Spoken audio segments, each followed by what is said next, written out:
नमस्कार दोस्तों, स्वागत है अपने YouTube channel top trending GK में। दोस्तों, रेलवे टेक्नीशियन ग्रेड 1 एग्ज़ाम जो आपके 19 दिसंबर के 3 शिफ्ट और 20 दिसंबर के 1 शिफ्ट 4 शिफ्ट में एग्ज़ाम हुआ। आंसर की आ चुकी है। आंसर के आने के बाद बहुत से कैंडिडेट ने मेल किया, ये क्वेश्चंस में डाउट है। तो आपने जितने भी क्वेश्चंस मेरे को सेंड किए हैं और जो डाउटफुल बताए हैं, उन क्वेश्चंस का अपन विश्लेषण करने वाले हैं और आपको एक्चुअली बताने वाला हूँ किस सवाल पर ऑब्जेक्शन लगाना चाहिए। उसका अपन एनसीईआरटी विथ प्रूफ बात करेंगे, शिफ्ट वाइज यहाँ पर बात करने वाले हैं। एंड तक बने रहिएगा। काफ़ी सवाल का आपको लॉजिक समझ में आने वाला है। नए पैटर्न के सवाल हैं, तो यहाँ से कुछ मैथ्स के सवाल भी आप देखने को मिलेंगे अच्छे लेवल के। तो प्रूफ साइट देखिएगा कौन से क्वेश्चंस पर आपको ऑब्जेक्शन लगाना चाहिए। ये सवाल आप देख सकते हो, जीके का एक सवाल पूछा गया है। परफॉर्मिंग ग्रेडिंग इंडेक्स जैसे स्कूली शिक्षा के क्षेत्र में परिवर्तनकारी परिवर्तन को उत्प्रेरित करने के लिए डिज़ाइन किया गया है। इसमें कितने इंडिकेटर हैं? तो इन्होंने बताया कि 70 इंडिकेटर है ही नहीं और करेक्ट आंसर विकल्प में ही नहीं है। टोटल 73 यहाँ पर इंडिकेटर आपको बता सकता हूँ। ये पीआईबी का ऑफिशियल आर्टिकल जो कि प्रूफ एक्सेप्टेबल है, यहाँ से स्क्रीनशॉट को आपको बताता हूँ। ये देख सकते हो, टोटल 73 संकेतकों में से 1000 अंक शामिल हैं। तो यहाँ पर बार बार बोल रहे 73 इंडिकेटर हैं, तो जो विकल्प में है ही नहीं। एक तो इस स्क्रीनशॉट के साथ आपको ऑब्जेक्शन लगाना है। अब देखिए, जो pass pro text book pass pro का इंतजार कर रहे थे मॉक टेस्ट के लिए, तो अभी आपको बता दूं, कल मिडनाइट को इस वर्ष की लोवेस्ट प्राइस, जो कि ये मंथ एंड एक तरीके से ईयर एंड की बात कर रहे हैं, न्यू ईयर की शुरुआत से पहले इस वर्ष की सबसे लोवेस्ट प्राइस आपको टीटीजी के कूपन कोड के साथ में टेक्स्ट बुक पास प्रो पर मिलने वाली है। प्राइस अभी रिवेल नहीं हुई है, लास्ट एक अंक हुआ है, तो 2 अंक क्या हो सकते हैं कल मिडनाइट से पहले आपको बता दूंगा मैं। तो पास प्रो के लिए टीटीजी के कूपन कोड यूज़ कर लेना। अभी आप देखेंगे तो पास प्रो की प्राइस कुछ 2 वर्ष की ये है, 1 वर्ष की ये है, और इसमें सारे एग्जाम्स के, जैसे आप देख सकते हो, group D, NTPC, SSC GD, India में जितने भी एग्जाम्स होते हैं सभी एग्जाम्स के प्रीवियस ईयर के पेपर सहित मॉक टेस्ट अटेम्प्ट कर सकते हो। लिंक डिस्क्रिप्शन बॉक्स में टीटीजी के कूपन कोड से कल आप चेकआउट करना। ये सवाल दोस्तों 20 दिसंबर के फर्स्ट शिफ्ट का, 20 दिसंबर को केवल एक शिफ्ट में एग्जाम हुआ है और इसकी पीडीएफ आपको टेलीग्राम पर साझा कर दूंगा। टेलीग्राम चैनल जरूर ज्वाइन कर लेना। जुलाई 2023 का करंट अफेयर्स है। बात कर रहे हैं अपन, शिक्षा मंत्रालय ने 2021-22 के लिए राज्यों एंड केंद्र शासित प्रदेशों के लिए प्रदर्शन ग्रेडिंग इंडेक्स 2.0 पर रिपोर्ट जारी की है। इस रिपोर्ट में नए पीजीआई ढांचे में 73 संकेतक शामिल हैं। बार बार 73 इंडिकेटर की बात हो रही, 70 तो कहीं है ही नहीं। तो ये एक ऑब्जेक्शन योग्य सवाल है। अब 20 दिसंबर का एक और सवाल आप देखिएगा। कैंडिडेट बोल रहे हैं कि इस सवाल में भी डाउट है आपको। एक कथन के बाद 2 तर्क दिए गए, तय कीजिए कि कौन से तर्क उस कथन के संबंध में मजबूत तर्क है। कथन देखो, सबसे पहले देश एक्स के एक मंत्री ने कहा, क्या कहा मंत्री ने? हाल के दिनों में ऊर्जा के स्वच्छ स्रोतों के प्रति, स्वच्छ स्रोत है ना जहाँ से नुकसान नहीं होता, उनके प्रति बदलाव एक स्पष्ट पसंद बन गया है। अब हाल ही के दिनों में, अभी वर्तमान लास्ट कुछ दिन या वर्षों में, ऊर्जा के स्वच्छ स्रोत हैं जैसे सूर्य से प्राप्त ऊर्जा, तो इनके प्रति बदलाव क्यों बना है? तर्क देखो, हर साल देश एक्स अधिक से अधिक वायु प्रदूषण की गवाही दे रहा है। दूसरा, पिछले वर्षों में कोयले और प्राकृतिक गैसों की कीमतों में काफ़ी वृद्धि हुई है। अब कैंडिडेट का मान रहा है कि ये आंसर गलत है। एक्चुअली ये आंसर सही है। इसको समझने की आप कोशिश कीजिएगा। ट्रक वन आप देखेंगे ना, हर साल देश एक्स अधिक से अधिक वायु प्रदूषण की गवाही दे रहा है। वायु प्रदूषण ज़्यादा है। क्यों ज़्यादा है? क्योंकि ऊर्जा के ऐसे स्रोतों का उपयोग कर रहे हैं जिनसे प्रदूषण हो रहा है। तो ये ट्रक, अब उनसे प्रदूषण हो रहा है तो उनको स्वच्छ ऊर्जा स्रोत नहीं चाहिएगा। अधिक से अधिक वायु प्रदूषण है तो स्वच्छ ऊर्जा की आवश्यकता नहीं होगी। होगी तो कौन मजबूत करेगा? क्योंकि प्रदूषण कम करने के लिए स्वच्छ ऊर्जा स्रोत महत्वपूर्ण है। तो ये स्टेटमेंट तर्क है ना, वो मजबूत है। वायु प्रदूषण ज़्यादा है तभी तो स्वच्छ ऊर्जा के स्रोत की आवश्यकता है। तर्क दो देखेंगे, पिछले वर्षों में कोयले और प्राकृतिक गैसों की कीमतों में काफ़ी वृद्धि हुई है। तो ये तर्क भी स्वच्छ ऊर्जा को मजबूत करता है, क्योंकि कोयला और प्राकृतिक गैस, ये पारंपरिक ऊर्जा के स्रोत महंगे होते जा रहे हैं, जिससे स्वच्छ ऊर्जा विकल्प आर्थिक रूप से अधिक आकर्षक बन गए हैं। स्वच्छ ऊर्जा है ना, वो आर्थिक रूप से यानी कम धन से, व्यय से भी उनको प्राप्त किया जा सकता है। तो दोनों ही स्टेटमेंट करेक्ट है, करेक्ट है। इस पर आप ऑब्जेक्शन न लगाएं आई थिंक। अब एक सवाल देख सकते हो, इस पर भी कैंडिडेट बोल रहे हैं कि डाउट है। ये भी 20 दिसंबर के फर्स्ट शिफ्ट का है। थोड़ा अलग लेवल का सवाल यहाँ पर देखेंगे। ये सेम सवाल आपने इसी टाइप से आरपीएफ एसआई में एक सवाल था, ठीक है, जिसका मैंने हल कराया था। तो 2 रेजिस्टर्स R1 और R2 दो प्रतिरोधक हैं, एक वोल्टता स्रोत से श्रेणी क्रम में जुड़े हुए, सीरीज में ये कनेक्ट है, ठीक है। अब दो प्रतिरोध श्रेणी क्रम में जुड़े रहेंगे। श्रेणी क्रम में क्या होता है, धारा आई हमेशा समान रहेगी श्रेणी क्रम में, ये चीज क्लियर है। नेक्स्ट देखो, यदि R1 द्वारा क्षयित, if the power dissipated by R1 is 4 times the power dissipated by R2, तो R1 द्वारा जो क्षयित शक्ति है ना, वो R2 द्वारा क्षयित शक्ति की 4 गुना है। तो यहाँ पर शक्ति आपको पता होना चाहिए, P बराबर क्या होता है, VI होता है। V चेंज है, I समान है, तो V को हटाते हैं क्योंकि अपन R दे रखा। तो ओम का नियम V बराबर IR, तो यहाँ से अपन I बराबर V बराबर क्या करेंगे, IR कर देंगे, ठीक है।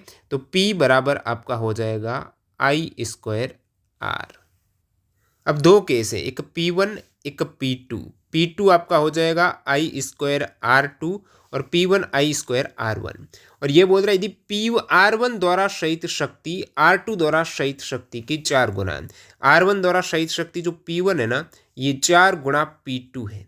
तो P1 के स्थान पर I² R1 बराबर 4 गुना I² R2। तो ये I² से I² कट। आपको क्या पूछा, R1 R2 का रेशियो पूछा, तो ये R1 रेशियो R2 बराबर हो जाएगा आपके, ये R2 इधर आएगा, ये तो 4 है, ये इधर 1 मान लीजिएगा। तो R1 अपॉन R2 का रेशियो आपका 4:1 करेक्ट है। ऑब्जेक्शन नहीं लगाना चाहिए, कैंडिडेट ने मेल किया इसलिए बता दिया, इंपॉर्टेंट है, रिपीट हो रहा सवाल। नेक्स्ट देखते हैं अपन, ये सवाल देखो आप, 1/sin² A माइनस 1 को सरल कीजिए, जहां A का मान 0 और 90 के बीच में या 90 के इक्वल भी हो सकता है। तो इनमें आप सरल करेंगे, बिल्कुल ईजी सवाल, कोई दिक्कत ही नहीं है। 1/sin² A है ना, इसको मैंने एलसीएम ले लिया sin² A को, तो ये हो जाएगा 1 - sin² A। आपको पता है sin² A plus cos² A बराबर 1 होता है ना, तो इधर 1 - sin² A क्या होगा, 1 - sin² A बराबर cos² A, सभी को पता है। तो यहाँ पर मैं लिख सकता हूँ cos² A, बिल्कुल, तो बराबर cos² A बटा sin² A। तो cos थीटा बटा sin थीटा, cot थीटा नहीं होता है क्या, बिल्कुल, तो ये cot² A हो जाएगा। तो यहाँ पर cot² A विकल्प 4 करेक्ट होना चाहिए, इन्होंने विकल्प 2 यहाँ पर करेक्ट माना, जो कि गलत है। अब ऑब्जेक्शन लगाइएगा, प्रूफ में आप अपनी बुक में इस पेपर को पेज पर सॉल्व करके उसके साथ में अटैच कर देना, कोई दिक्कत नहीं है। नेक्स्ट अपन सवाल देखते हैं। अगला सवाल देखिए, उससे पहले आपको बता, अब ये जो जितने भी पेपर हो चुके हैं, ALP का, आरपीएफ एसआई का, आरआरबी जेई का, टेक्नीशियन का भी ग्रेड 3 के चल रहे हैं, 1 का हो चुका है, तो सारे ये चारों एग्जाम्स में साइंस के जितने भी सवाल पूछे गए ना, उनको हमने अलग किया है, उनको भी चैप्टर वाइज किया है, फिर ई बुक में कन्वर्ट किया एक्स्ट्रा फैक्ट सहित, वो अभी डाउनलोड कर सकते हो। फिलहाल यहाँ पर इन तीनों एग्जाम्स की, जेई की और टेक की, ये कल अपडेट साथ में कर देंगे। आपने ऑलरेडी ले रखी है ना ये बुक, तो बाद में फ्री में अपडेट हो जाएगी, अकाउंट बन जाता है, दोबारा सीधा ही डाउनलोड का ऑप्शन आएगा अपडेट का, जैसे ही आप उस संबंधित PDF पर क्लिक करेंगे। तो लिंक डिस्क्रिप्शन बॉक्स में है, कैसे ई बुक लेनी है वो देख सकते हो। साथ ही साथ जो आरपीएफ कांस्टेबल एग्जाम को टारगेट कर रहे हैं, उनके लिए करंट अफेयर जितने भी इन चारों एग्जाम से पूछे गए, उनको एक साथ कंपाइल किया, लगभग 500 के आसपास, चैप्टर वाइज अलग किया। वो भी कुछ एग्जाम्स जो अभी रहा है टेक्नीशियन का, उसको अपडेट कर रहे हैं करंट को, तो अभी आपने लिए तो बाद में फ्री में अपडेट कर सकते हो। ये इन्फॉर्मेशन है, एक्स्ट्रा फैक्ट सहित डिटेल में करंट अफेयर इस टाइप से चैप्टर वाइज, और पूरी रिपोर्ट जो इंपॉर्टेंट जहाँ से सवाल रिपीट हुए हैं वो इसके साथ इंक्लूड है। और जो भी इंपॉर्टेंट ई बुक है साइंस NCERT बेस्ड 9-10 की, वो भी आप ले सकते हैं। सभी की डिस्क्रिप्शन बॉक्स में लिंक डाल रहे हैं। एक ही सवाल देखिएगा, 19 दिसंबर को 3rd शिफ्ट का सवाल है। काफ़ी कैंडिडेट को डाउट है और बोल रहे हैं कि इसका आंसर नॉर गेट है, ये नहीं आएगा। अब देखिए, इसको समझने की कोशिश कीजिएगा, ये किस गेट का है, ये किस लॉजिक गेट का, ये किसका है। इसमें कैंडिडेट कंफ्यूज हो रहे हैं, 2 इनपुट हैं, लास्ट में एक आउटपुट आ रहा है। तो आपको बता दूं, नॉट गेट का सिंबल ऐसे है, ये एक इनपुट है और आपका त्रिभुज और ये सर्कल, और इस टाइप से ये नॉट गेट का है। नॉट में एक इनपुट एक आउटपुट आपका रहेगा, 0 है तो वो उल्टा रिवर्स में 1 हो जाएगा, 1 है तो 0 हो जाएगा। एक जो आपको इमेज दिख रहा है लास्ट में, वो एंड गेट का है। काफ़ी कैंडिडेट उसको और गेट पे मान रहे हो। एंड गेट में ये सीधा इस टाइप से D होता है, ठीक है, आधा सर्कल, और गेट में ये इस टाइप से बेंड होता है। इनपुट तो 2 होते हैं दोनों में, लेकिन वो आपको एंड गेट का दे रखा है, न कि और का है। नंद का होता है ना, तो ये लास्ट में आपका एक और जीरो देखने को मिलता। तो ये एंड गेट का आप समझिएगा, ये दो तो नॉट गेट के हैं, एक दो नॉट गेट का ये इनपुट हो जाएगा, और फिर लास्ट में एंड गेट का ये। तो एंड गेट में आप मल्टीप्लाई करते हो, जैसे कि इनका इनपुट मैं मानता हूँ एक, यहाँ पर इनपुट मानता हूँ जीरो। इनपुट एक किया, नॉट गेट है तो ये उल्टा कर देगा, इसको जीरो कर देगा और इसको एक कर देगा। तो जीरो यहाँ पर गया, एक यहाँ पर गया, इनका प्रोडक्ट होगा, जीरो और एक का प्रोडक्ट करेंगे जीरो नहीं आएगा, एंड गेट में प्रोडक्ट करेंगे आप डायरेक्टली गुणा करेंगे तो क्या आ जाएगा, जीरो आ जाएगा। तो यहाँ पर एक जीरो का इनपुट एक जीरो डाला आपने, और यहाँ पर क्या मिल गया आपको, जीरो मिल गया। अब चाहे आप जीरो एक डालते तो भी उल्टा होता, तो जीरो मिल जाता, जीरो एक में भी एक एक डालते, मान लेते इसमें भी एक इसमें भी एक, ये भी जीरो होता ये भी जीरो होता, तो उस केस में भी जीरो हो जाता। तो एक जीरो में जीरो हो गया, जीरो एक में जीरो हो गया, एक एक में जीरो हो गया, और जीरो जीरो होता ना तो यहाँ पर भी जीरो यहाँ पर भी जीरो, दोनों ही उल्टा एक एक कर देते और एक एक गुणा एक होता, तो इसका एक हो जाता। इसको देखने की कोशिश कीजिएगा। तो ये स्थिति आपको कहाँ देखने को मिल रही है, नॉर में मिल रही है या फिर नंद में मिल रही है, जहाँ पर तीन जीरो और एक एक हो रहा। तो ये स्थिति कहाँ पर मिल रही है, नॉर में मिल रही है। तो नॉर गेट आपका करेक्ट आंसर हो जाएगा, और ये सेम चीज़ आपको दी है नॉर गेट की, तो इसमें कोई डाउट नहीं होना चाहिए। चलिए अगला सवाल देखते हैं। सवाल देखो यहाँ पर, इवेल्युएट, ये आपका सवाल कहाँ का है, 19 दिसंबर की सेकंड शिफ्ट का सवाल है। बिल्कुल इजी सवाल है, हर कोई कैंडिडेट इसको सही करेगा, लेकिन इसमें सही आंसर है ही नहीं, और इन्होंने जो आंसर माना वो गलत है। आप देखेंगे एक बटा, इसमें क्या हल करें, सभी को पता है, आपने एलसीएम लिया इसका, ये आ गया एलसीएम 15, और ये आपका आ जाएगा 5 दूनी 10, 3 9। इसको आगे अपन हल करेंगे, इसको आगे जैसे एक बट्टा, ये हो गया 19/15, एक के बट्टा में है और ये उल्टा होगा तो 15/19 हो जाएगा। तो यहाँ पर ये वैल्यू 15/19 है, और ये 8/39 है। ये इसको भाग से अपन गुना में कन्वर्ट करेंगे तो 39/8 नहीं होगा, और उसके बाद इसको मल्टीप्लाई करेंगे तो यहाँ पर 585/152 आना चाहिए, जो कि कहीं पर भी विकल्प में नहीं दिया है। सो आपका सभी गलत है ऑप्शन। नेक्स्ट देखते हैं सवाल। एक परिवर्तनशील बल द्वारा, ये 19 दिसंबर के सेकंड शिफ्ट में सवाल है कि एक परिवर्तनशील बल द्वारा किया गया कार्य निम्नलिखित में से किसके द्वारा व्यक्त किया जाता है। अब परिवर्तनशील बल द्वारा किए गए कार्य कैंडिडेट ने भेजा है, एक्चुअली इसका आंसर W=FDX है, जो सही होना चाहिए। ये समाकलन करके दिया रहता है जब परिवर्तनशील बल अप्लाई होता है, और एनसीईआरटी में यहाँ पर मेंशन कर रखा है क्लास 11th में कि ये फॉर्मूला है परिवर्तनशील कार्य का। आप देखेंगे तो ये परिवर्ती बल के लिए किए गए कार्य को बल का विस्थापन पर सीमांकित समाकलन किया जाता है। सीमांकित एक्स इनिशियल से लेकर एक्स फाइनल तक है, शुरू से अंत तक आप कितना यहाँ पर परिवर्तन कर रहे हो, और एफ एक्स है जो आपका बल होगा, ये एक्स में रहेगा, वेरिएबल एक्स में, और फिर dx के साथ आप समाकलन करेंगे। ये होना चाहिए W एक्चुअली आपका आंसर ये होना चाहिए, लेकिन इन्होंने ये नहीं माना है, x की लिमिट इन्होंने बिल्कुल नहीं डाली है, और f ये x के अंतर्गत है ये भी नहीं कहा इन्होंने, किसके अंतर्गत, ये आपका किस चर के अंतर्गत वो नहीं बताया। वैसे यही तुलनात्मक रूप से देखेंगे ना, परिवर्तनशील बल के लिए आपको समाकलन करना पड़ेगा इस हेतु, तो यही करेक्ट है। बाकी जिन कैंडिडेट को लगता है कि हम ऑब्जेक्शन लगा दें, एग्जैक्टली जो आंसर होना चाहिए वो नहीं है, तो लगा सकते हैं, इसमें लिमिट नहीं है। बाकी आई थिंक इसमें नहीं देंगे आपको। नेक्स्ट देखते हैं। Which rule is commonly used to determine the direction of the induced EMF in a conductor moving in a magnetic field?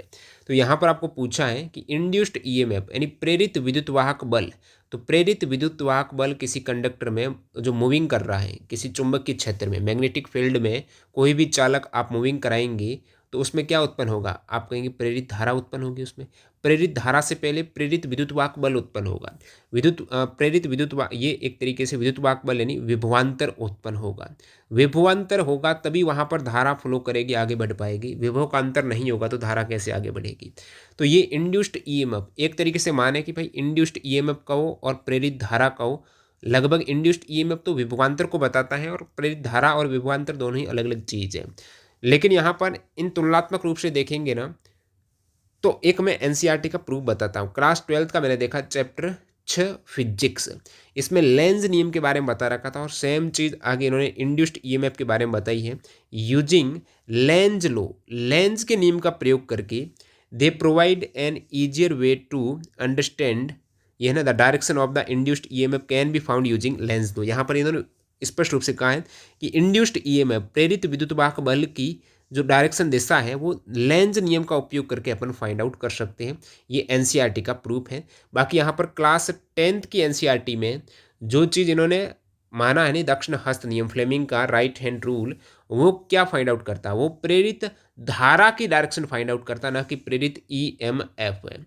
तो ये दोनों ही एक तरीके से ऑप्शन यहाँ पर लेंस के नियम का और दो ऑप्शन का विरोधाभास है। सो ये हो सकता है कि डिलीट ही कर दें, तो आप इसमें ऑब्जेक्शन रेज कर सकते हो। नेक्स्ट देख सकते हैं, यदि किसी पिंड के वेग v को v बराबर AT प्लस BT स्क्वायर के रूप में व्यक्त किया जाता है, a एवं b स्थिरांक है, तो b विमाएँ होगी।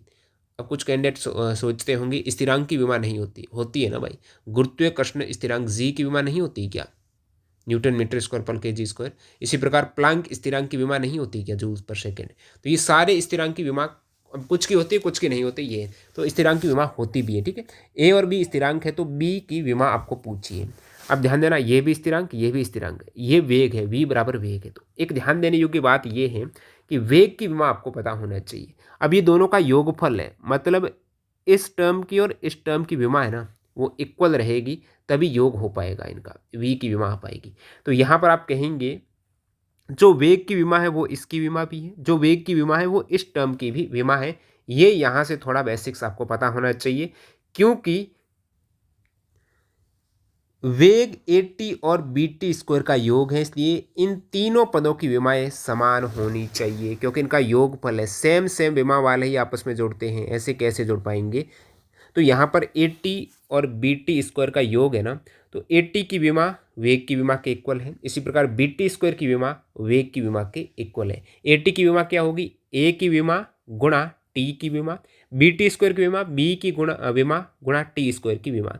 आपको B की विमा फाउंड आउट करनी है, तो सबसे पहले अपन A की विमा देख लेते हैं। अब मैंने कहा कि AT की विमा वेग की विमा के इक्वल होगी। वेग की विमा क्या होती है, L1T-1, एक्चुअली m0, ठीक है, L1T-1 होती है। तो यहाँ से A की विमा, अब T की विमा आपको पता है T होती है, तो A की विमा क्या है, जब T नीचे आएगा और फिर ऊपर जाएगा तो दो घात नहीं हो जाएगी, LT-2 हो जाएगी। इसी प्रकार LT-1 ये वेग की विमा BT स्क्वायर की विमा के भी इक्वल है, तो यहाँ से कि B की विमा कितनी आ जाएगी, LT3, क्योंकि T का स्क्वायर है ना, तो ये LT-3 जो दे रखा आपको, ये आपका आंसर होना चाहिए विकल्प एक में, जो सही है। कुछ कैंडिडेट यहाँ पर कंफ्यूज हो रहे हैं, मेरे को मेल किया है सारे क्वेश्चंस, उनका मैं आपको रिप्लाई वीडियो बना रहा हूँ, कौन से क्वेश्चंस पर एक्चुअली ऑब्जेक्शन लगाना चाहिए, और जो डाउट है वो भी आपके क्लियर कर रहे हैं, और भी कैंडिडेट को हो तो यहाँ से क्लियर हो जाएगा। एक सवाल है कि एक कण पर एक परिवर्तनशील बल Fx बराबर 6xn लगाया जाता है। ये 6 मल्टीप्लाई नहीं है, x है ना, ये x आप दे रखा है, तो ये भी 6x में फॉर्मूला है। तो 6xn लगाया जाता है, जहाँ x मीटर में है। कण को x बराबर 0 मीटर से x बराबर 3 मीटर तक ले जाने में किया गया कार्य कितना होगा। अब कुछ कैंडिडेट यहाँ पर समझ नहीं पा रहे कैसे कार्य फाइंड आउट करें। तो कार्य आप कैसे करेंगे, अभी आपको बताया, जब परिवर्तनशील बल हो तो किया गया कार्य के लिए ये समाकलन का फॉर्मूला आपको लगाना पड़ेगा कि कहाँ से कहाँ तक, 0 से 3 तक, तो इसकी लिमिट 0 to 3 हो जाएगी। तो यहाँ से इस फॉर्मूले में ये Fx के स्थान पर 6 गुणा n रखते हैं और इसमें अप्लाई करते हैं वैल्यू को, तो आप देख सकते हो क्या क्या स्थिति देखने को मिलेगी। Fx बराबर 6x न्यूटन और x1 आपको लिमिट दे रखी 0 से लेकर 3 तक, तो 0 से 3 Fx के स्थान पर 6x dx। अब x का समाकलन क्या होता है सभी को पता होना चाहिए, x की घात n का समाकलन होता है x की घात n+1 बट्टा n+1। तो यहाँ पर x की घात कितनी है, 1 है, तो 1 + 1 हो जाएगा 2, x की घात 2 बट्टा 1 + 1 2, तो x की घात 2 बट्टा 2। अब यहाँ पर 0 से 3 आपको ये लिमिट भी अप्लाई करनी पड़ेगी। तो लिमिट कैसे अप्लाई करते हैं, यहाँ पर आप देख सकते हो। सबसे पहले आप लिमिट है वो x के स्थान पर रखेंगे 3, उसके बाद माइनस करके x के स्थान पर रखेंगे 0, तो x के स्थान पर वैल्यू रखनी है। 6 तो अपने आप सेम रहेगा, तो यहाँ पर कोष्टक में आप करेंगे x के स्थान पर 3 का स्क्वायर बट्टा 2, लिमिट यानी माइनस करना, माइनस और फिर 0 रखकर आपको बटा 2 करना है। तो ये आपका कितना आ जाएगा, 9 गुणा 3 27, तो 27 यहाँ पर जूल करेक्ट जो विकल्प दे रखा है। तो ये डाउटफुल सवाल कैंडिडेट मान रहे थे, एक्चुअली सही है, कोई दिक्कत नहीं है। और एक सवाल आप देख सकते हो, मैंने टेलीग्राम पर भी डाला है, कैंडिडेट ने इसको शॉर्ट में बताया है। एक सिक्के को 8 बार उछाला जाता है, ठीक 5 बार पट प्राप्त होने की प्रायिकता होगी। ये थोड़ा अलग सवाल देखने को मिला। तो इसका फॉर्मूला है वो बायनोमियल संभाव्यता का सूत्र से आप निकालते हैं। जब भी इस टाइप से सवाल आ जाए ना, एक सिक्के को कितनी बार भी उछालें, उसमें से कितनी बार हेड या टेल प्राप्त करने की प्रायिकता है, तो आप क्या करेंगे, तो हेड या टेल दो तो स्थिति आएगी। अब कितनी बार उछाला है तो प्रतिदर्श समष्टि हो जाएगी। 2 की घात आपने कितनी बार उछाला है, 8 बार उछाला है तो 8 हो जाएगी। 2 की घात 8 यानी 2 को 8 बार मल्टीप्लाई करेंगे तो 256 आ जाएगा। इसी प्रकार यहाँ पर ठीक 5 बार पट है तो ऐड C5 करना। टोटल 8 है, इनमें से पट 5 बार आ रहा, तो ऐड C5 का क्या मतलब हो जाएगा, 8 का फैक्टोरियल बटा 8 का फैक्टोरियल बटा क्या हो जाएगा, 5 है तो 5 का फैक्टोरियल और 8 माइनस 5 का फैक्टोरियल। तो यहाँ पर 8 का फैक्टोरियल और बट्टा 5 का, देखिए 8C5 यानी इसका फैक्टोरियल और बट्टे में 5 का फैक्टोरियल और इसके अंतर का फैक्टोरियल, ये 8C5 है। तो एक्चुअली यहाँ पर घटना घटित होने की प्रायिकता क्या होगी, ये आपका हो जाएगा 8C5 बट्टा 2 की घात 8। ये चीज़ आपको करनी पड़ेगी। तो 8C5 कितनी हो गई, 8C5 हो गई 56। इसको हल करेंगे ना, 8 का फैक्टोरियल है यानी 8 को घटते क्रम में 8 गुणा 7 गुणा 6 गुणा ऐसे आपको ले चलना। मान लेते हैं यहाँ पर 5 का फैक्टोरियल मैंने छोड़ दिया क्योंकि नीचे भी 5 का फैक्टोरियल है ना। 5 का फैक्टोरियल है 5 गुणा 3 गुणा 2 गुणा 1, तो ये अपने आप पे कट हो जाएगा। नीचे आपका 3 का फैक्टोरियल रहेगा। 3 का फैक्टोरियल कितना होता है, तो ये 8 गुणा 7 गुणा 6 और 3 का फैक्टोरियल 3 गुणा 2 गुणा 1, तो 3 दूनी 6, 2 से 2 कट गया, 8 और 7 56। तो ये 56 हो जाएगा और 256, 56 बट्टा 256 यानी यहाँ से 7 बट्टा 32 से 7 में 32 का भाग देंगे तो एक्चुअल आपका आंसर कुछ पॉइंट में आता है और फिर इसको अपन 0.22 में राउंड फिगर में लेके आएंगे। तो यहाँ पर इसका आंसर एक्चुअली आप देखेंगे तो ये 7 बट्टा 32 है और लगभग ये 0.22 करेक्ट है। ठीक है, बाकी ये चीज़ आपको बता दी है। नेक्स्ट देखते हैं, ये वाला बता दिया है, ये भी ऑब्जेक्शन योग्य नहीं है। उसके बाद ये चीज़ भी हो चुकी है और देखते हैं सवाल। ये देखिएगा एक सवाल है, इससे पहले इसका एक पूरा अपन ने अलग वीडियो भी बनाया था, वो नहीं देखा तो आप देखना। एक्स जिस प्रकार एक्स 32 से संबंधित है ना, उसी प्रकार 18y से संबंधित है। आपको संख्याओं के साथ ऐसे जोड़ प्लस एक 3 को आप ऐसे नहीं करेंगे 1 + 3, ऐसे इसको अपन ब्रेक नहीं कर सकते। तो x का संबंध 32 से, वही 18 का संबंध y से। फिलहाल आपको ये सारे ऑप्शन से ट्राई करना पड़ेगा। ठीक है, तो इसमें क्या लॉजिक लग रहा है कि जो 32 और x का अंतर है ना, वही y और 18 का अंतर दोनों का समान है। तो यहाँ पर मैंने क्या किया, x के स्थान पर 13 रखा, तो 13 और 32 समानुपात 18 और 37, तो इनका अंतर आप निकालेंगे आएगा 19, इसका भी अंतर आएगा 19। तो दोनों का सेम अंतर इसी में बैठ रहा, तो ये आपका करेक्ट है, कोई दिक्कत नहीं है।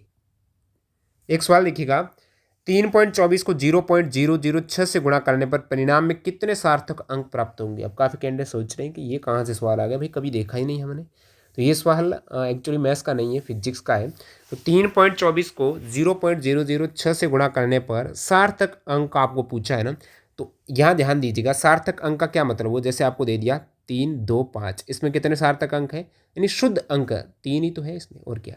आपको दे दिया 3.02, इसमें भी 3 सार्थक अंक है। आपको दे दिया 0.00021, इसमें कितने, तो लास्ट की ये आगे वाले जीरो काउंट नहीं होंगे, ध्यान देना। और बीच वाले जीरो काउंट हो जाएंगे, लेकिन पॉइंट के आगे वाले जीरो काउंट नहीं होते हैं। अब सार्थक अंकों का जब अपन प्रोडक्ट गुणा करते हैं ना, जो सबसे कम सार्थक अंक है वो उसका उत्तर होता है। तो इनमें इसमें तो आपके 3 हो जाएंगे सार्थक अंक, इसमें कितने सार्थक अंक है, इसमें 1 ही है। तो इनके गुणे में भी उत्तर 1 सार्थक अंक तक आपको लाना पड़ेगा। तो ये करेक्ट है, इसमें कोई दिक्कत नहीं है। सार्थक अंक का थोड़ा आपको नॉलेज होना चाहिए। नेक्स्ट देखते हैं, एक कैंडिडेट ने ये सवाल भेजा, धारा का एसआई मात्रक एम्पियर किसके आधार पर परिभाषित किया जाता है। तो कैंडिडेट बोल रही गलत है, एक्चुअली ये सही सवाल है। थोड़ा अच्छे लेवल का सवाल पूछा है, आपने नहीं देखा है। बाकी ये है, दो धारावाही चालकों के बीच लगने वाले बल के आधार पर अपन एम्पियर को परिभाषित करेंगे। तो इसकी परिभाषा कुछ इस टाइप से रहती है। एम्पियर की परिभाषा दो समानांतर अनंत लंबी वैक्यूम में रखी गई और 1 मीटर की दूरी पर स्थित धारावाही कंडक्टरों के बीच बल पर आधारित। यदि इन कंडक्टरों के बीच प्रति मीटर लंबाई 2 × 10⁻⁷ न्यूटन का बल लगता है तो उनमें प्रत्येक में धारा 1 एम्पियर मानी जाती। ये पूरी डेफिनेशन है, तो सही दे रखा है, इसमें गलत नहीं है। एक देखिए सवाल जो कि गलत है। यहाँ पर देखिए कि संतुलन विनिमय दर से विचलन स्वचालित बलों को जन्म देता है जो विनिमय दर को संतुलित स्तर की ओर वापस धकेलते हैं। इस स्थिति को क्या कहा जाता है। ये इकोनॉमिक्स का थोड़ा हटकर अलग लेवल का सवाल पूछा 20 दिसंबर के फर्स्ट शिफ्ट का, लेकिन आंसर इन्होंने गलत माना। Fixed foreign exchange rate market नहीं कहेंगे उसे, उसे कहेंगे स्टेबल। फिक्स्ड और स्टेबल दोनों एक ही लगते हैं लेकिन अलग अलग है। एक तरफ नियत है, एक तरफ स्थिर। आप सोचते हैं ये एक ही, नहीं है। स्टेबल फॉरेन एक्सचेंज मार्केट इसका होना चाहिए। स्टेबल फॉरेन एक्सचेंज मार्केट स्थिर विदेशी विनिमय बाजार जिसे आप कहते हो। जब विनिमय दर में कोई गड़बड़ी होती है और स्वाभाविक बल इसे वापस संतुलन की स्थिति में लाते हैं तो इसे स्थिर विदेशी विनिमय बाजार समझिएगा। अगर किसी कारण से डॉलर की कीमत बढ़ती है, डॉलर की कीमत बढ़ गई, तो बाजार की ताकतें, डिमांड सप्लाई है ना, इसे सामान्य स्थिति में ले आती है। ये बाजार संतुलन की स्वाभाविक रूप से लौटता है। तो ये एक स्टेबल फॉरेन एक्सचेंज रेट है। बाजार की आपके डिमांड सप्लाई इसे वापस एक इक्विलिब्रियम स्टेज की तरफ ले आएगी और यही आपका स्टेबल फॉरेन एक्सचेंज मार्केट है। जो आपको दे रखा है एक का फिक्स्ड वाला, फिक्स्ड फॉरेन एक्सचेंज मार्केट जो केंद्रीय बैंक है वो उसे कंट्रोल करता है। फिक्स कर दिया बिल्कुल कि हम बदलेंगे नहीं, $1.80 तो वो फिक्स कर दिया। भले ही बाजार में डिमांड सप्लाई कितनी हो जाए लेकिन उन्होंने फिक्स कर दिया। तो फिर वो इक्विलिब्रियम में कैसे आएगा जब फिक्स कर दिया है, तो नहीं हो सकता है। तो ये आपका ऑप्शन बिल्कुल गलत हो जाएगा। बाकी दो चीज़ें हैं जिसमें लोचदार विदेशी विनिमय दर आप देख सकते हो। जब बाजार ये तब होता है जब विनिमय दर में थोड़ा सा भी बदलाव विदेशी मुद्रा की मांग या आपूर्ति में बड़ा बदलाव ला देता है। और अस्थिर है, इसका कोई मतलब ही नहीं है। आपका स्थिर और नियत से ही कंफ्यूज हो रही थी। एक सवाल है, एम द्रव्यमान की एक कार नियत बल एफ के अधीन विरामावस्था में एक समान रूप से त्वरित है। डी दूरी तय करने के बाद कार की गतिज ऊर्जा कितनी होगी। तो यहाँ पर आप देखेंगे गतिज ऊर्जा और आपको कार्य के बीच में संबंध पता होना चाहिए। कुछ कैंडिडेट यहाँ पर ये समझ ही नहीं पा रहे एफडी क्यों आया। आपको बता दूं, गतिज ऊर्जा में जो परिवर्तन होता है ना, विरामावस्था से ये त्वरित अवस्था में आई है ना, गतिज ऊर्जा में परिवर्तन किए गए कार्य के इक्वल होता है। गतिज ऊर्जा में कौन परिवर्तन कर रहा है, स्पीड कम थी और धीरे धीरे स्पीड बढ़ी है, त्वरित हुई है, तो कार्य कौन कर रहा है। गतिज ऊर्जा में जो परिवर्तन हुआ, कोई ना कोई कार्य कर रहा है ना, तो परिवर्तन किए गए कार्य के इक्वल होता है। तो परिवर्तन गतिज ऊर्जा में परिवर्तन होता है, जैसे कि गतिज ऊर्जा में परिवर्तन ये 1/2 m अंतिम वेग का स्क्वायर माइनस प्रारंभिक वेग का स्क्वायर, ये गतिज ऊर्जा में परिवर्तन। आप 1/m v square minus 1/m u square, यही तो होता है। तो ये किसके इक्वल होता है, कार्य के, एफ डी के इक्वल होता है। ये ध्यान दीजिएगा। ये कहाँ से आया, तो गति का जो आप देखते हो तीसरा समीकरण वी स्क्वायर बराबर यू स्क्वायर प्लस 2s, यहाँ से ए की वैल्यू आप देख सकते हो। फिर दूसरा नियम कहता है एफ बराबर एम ए कहता है, ए के स्थान पर ये वैल्यू पुट करेंगे और एफ एस इस साइड आ जाएगा। ये एस इस एफ एस बराबर 1/2 m v square minus you square, यानी ये एफ कार्य बराबर बल गुणा विस्थापन कार्य तो होता है, एफ एस के इक्वल नहीं हुआ क्या, हुआ ना। तो यही चीज़ रहती है डब्ल्यू बराबर डेल्टा के, यानी गतिज ऊर्जा में परिवर्तन। एफ डी जो यहाँ पर एस के स्थान पर डी दूरी आपको माननी है, तो करेक्ट है। 20 दिसंबर के फर्स्ट शिफ्ट का एक्चुअली सवाल था। अगला देखते हैं अपन, ये भी एक 20 दिसंबर के फर्स्ट शिफ्ट का सवाल है। The range of electrostatic voltmeter can be extended with the help of. Electrostatic voltmeter है ना, उसकी रेंज आप किसकी सहायता से बढ़ा सकते हो। इन्होंने माना है रेजिस्टेंस पोटेंशियल डिवाइडर। एक्चुअली इसका होना चाहिए कैपेसिटेंस पोटेंशियल डिवाइडर। तो इसका मेरे को एग्जैक्टली प्रूफ तो नहीं मिला है, लेकिन कुछ मैं एक्सप्लेन करूँगा। Resistance potential divider electrostatic voltmeter सिर्फ कैपेसिटिव सेंसरिंग पर आधारित होते हैं। इनमें कोई करंट नहीं बहता है। जो अपन बात करते हैं इलेक्ट्रोस्टैटिक वोल्टमीटर रेजिस्टेंस वाले हैं, इस पर कोई करंट नहीं बहता। इनका इनपुट इम्पीडेंस बहुत उच्च होता है, इसलिए रेजिस्टेंस पोटेंशियल डिवाइडर आमतौर पर उपयोग नहीं होता है, क्योंकि ये करंट फ्लो के सिद्धांत पर आधारित है। और इलेक्ट्रोस्टैटिक वोल्टमीटर के लिए कैपेसिटेंस पोटेंशियल डिवाइडर का उपयोग बेहतर होता है। ये इसका सही होना चाहिए और इसलिए विकल्प 3 यहाँ पर रहना चाहिए। बाकी आप अपने अकॉर्डिंग बताना, विशेषकर जो एडवांस लेवल के पढ़ रखा फिजिक्स। नेक्स्ट देखना आप, सार्थक अंक वाला आपका क्लियर कर दिया मैंने डाउट। एक प्रायिकता वाला सवाल है 19 दिसंबर के फर्स्ट शिफ्ट को कैंडिडेट ने भेजा है, तो ये सही है एक्चुअली, इसमें कोई गलती है ही नहीं सवाल में। किसी घटना के न होने की संभावना आपको 7:4 का रेशियो है और दो अलग अलग स्वतंत्र घटनाएं, यदि दोनों घटनाएं स्वतंत्र हैं और एक अन्य घटना के होने की संभावना, ये कोई घटना ए है कोई घटना बी है, अलग अलग घटना है, तो इसमें किसी घटना के न होने की संभावना 7 और 4 का रेशियो है और अन्य घटना के होने की संभावना 8 और 5। यदि दोनों घटनाएं स्वतंत्र है तो कम से कम एक घटना की घटित होने की प्रायिकता। अब दो अलग अलग घटनाएं कि भाई एक घटना हो जाए घटित उसकी क्या प्रायिकता है। 108/143 है। ये घटना एक को आप घटना एक की प्रायिकता आप देखेंगे तो 4 बटा टोटल कितनी, 7 और 4 11 हो गया ना। तो और फिर घटना एक के न होने की प्रायिकता है 7/11। ये न होने की है 7। इसी टाइप से घटना 2 में भी ये सेम चीज़ आप अप्लाई करेंगे और दोनों घटनाएँ स्वतंत्र हैं तो आप यहाँ पर मल्टीप्लाई करेंगे और कम से कम एक घटना के लिए 1 से आप जो मल्टीप्लाई किया वो माइनस करेंगे तो 108/143 ये करेक्ट आंसर आएगा। इसमें कोई भी ऑब्जेक्शन योग्य नहीं है। और बाकी ये दोनों ही मैंने आपको डाउट क्लियर कर दिए हैं। बाकी एक सवाल ये भेजा है, ये भी इसमें कोई दिक्कत नहीं होनी चाहिए। आप अगला देखते हैं। ये सार्थक अंक वाला क्लियर है और ये चीज़ भी बता दिया है लगभग। और इसमें इसमें भी कोई ऑब्जेक्शन नहीं था अपना और ये भी सही था। ये ऑब्जेक्शन योग्य था। एक्चुअली इसमें 73 आना चाहिए और इन्होंने 70 दिया है तो ये सवाल डिलीट हो जाएगा। सभी को अंक मिलेगा। डिलीट होता है ना, अब कुछ बोलते हैं कैंडिडेट डिलीट में किसको फ़ायदा मिलेगा, तो फिर वो प्रोरेटेड मार्क्स रहता है। जैसे 100 नंबर का था, डिलीट हो गया, अब 99 नंबर का रहा। अब किसी कैंडिडेट के 99 में से मान लेते हैं 99 में से 60 आ रहे हैं तो 100 में से कितने आएंगे, तो प्रोरेट कर दिया ना। 99 में से 60 आए तो एक में से कितने, 60/99 और 100 में से कितने हैं तो फिर 100 से। तो इस टाइप से आपका अंक थोड़ा प्रत्येक पर क्वेश्चंस का वेटेज बढ़ जाएगा, कहने का मतलब, ठीक है। यहाँ से ये आपका सही था। उसके बाद ये भी काफ़ी सवाल सही, लेकिन कैंडिडेट उसको सही रूप से समझ नहीं पा रहे, ये भी सही था। और इसमें लेंस का नियम भी लागू होता, जो एनसीईआरटी का मैंने आपको प्रूफ बता दिया। और फिर ये देखेंगे, ये भी आपका समाकलन वाला, एक्चुअली इन्होंने लिमिट नहीं दी है तो आप चाहते हो तो लगा सकते हो, बाकी कोई दिक्कत नहीं है इसमें आई थिंक। नेक्स्ट यहाँ पर ये एक बिल्कुल ऑब्जेक्शन योग्य सवाल था, रॉन्ग सवाल है। इसमें भी कैंडिडेट कन्फ्यूज हो रहे थे, ये करेक्ट इन्होंने दे रखा है। और उसके बाद ये एक गलत था। तो सारे सवालों का मैंने विश्लेषण किया, जो भी कैंडिडेट थे मेरे को मेल किया। इसके अतिरिक्त जो सवाल रह गए हैं मेरे को भेजे हैं, मैक्सिमम कैंडिडेट ने भेज दिए। आपको लगता है और भी कोई सवाल है तो आप मेल कर सकते हो। मैंने टेलीग्राम पर मेल आईडी डाली हुई है, वहाँ से कॉन्टैक्ट मेल कीजिएगा, मैं देख लूँगा उन सवालों को। और जितने भी ये रेलवे के एग्ज़ाम हो चुके हैं अब तक, एएलपी का, आरपीएफ, जेई का, एसआई का और अभी टेक्नीशियन ग्रेड 1 का, सारे एग्ज़ाम्स की पीडीएफ, पेपर सब्जेक्ट वाइज सीधा जो आपको एग्ज़ाम में पूछे गए हैं वो टेलीग्राम पर फ्री ऑफ कॉस्ट डाली गई हैं। थोड़ी एडवांस लेवल की पीडीएफ है। सब्जेक्ट में भी चैप्टर वाइज क्वेश्चंस को करके एक्स्ट्रा फैक्ट साइज साइंस की करंट की हैं, वो आप ई बुक हमारी वेबसाइट से डाउनलोड कर सकते हो, लिंक डिस्क्रिप्शन बॉक्स में है। और कल रात्रि 12 बजे टेक्स्ट बुक पास प्रॉपर सेल लाइव होगी लोएस्ट प्राइस की, हैप्पी न्यू ईयर से पहले इस साल की अंतिम। उसका फ़ायदा उठाना टीडीजी के कूपन कोड से। मिलते हैं नए वीडियो में। धन्यवाद, बाय बाय।